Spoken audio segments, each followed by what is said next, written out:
wrestling in my doubt. Hey everybody, Brandon Cass, financial advisor here. Thanks for joining us today.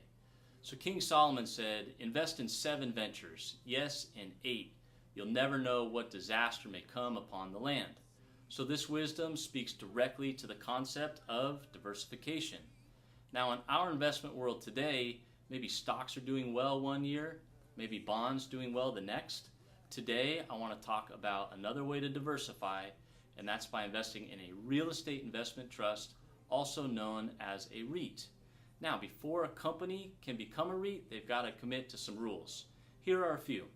Number 1, they've got to have 75% of the assets in the fund have to be invested in real estate. And number 2, they have to distribute 90% of the taxable income must go to the shareholder. Okay? So let's look at an example.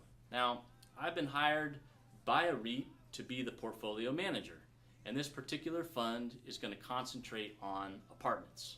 So we've got some investors. Now these investors have decided, they want to invest in real estate, but they don't have the time or the expertise to be acquiring properties all over the U.S.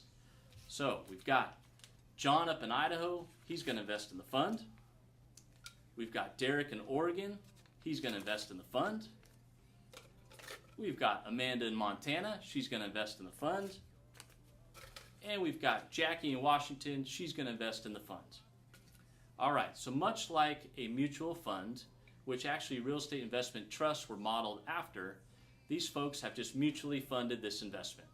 All right, now as the portfolio manager, I've got some flexibility. I've got discretion to go and to make purchases all across the U.S. So I may buy an apartment building down in Nashville, Tennessee. I may buy an apartment building in Austin, Texas. Maybe I'll buy an apartment building in Chicago, Illinois.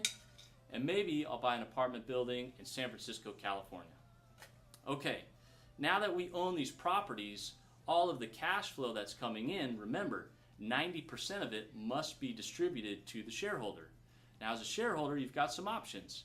You can take that income and live off of it or do what you'd like, or many times you can just reinvest back into the fund.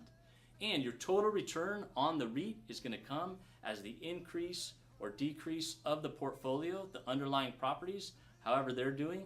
Maybe Nashville's doing great, Chicago not so great. And you also have all the cash flow coming in from the properties. That's going to determine your total return, whether this REIT is increasing or decreasing over time. So folks, thanks for joining us today. Brandon Cass, financial advisor. Have a great rest of your week.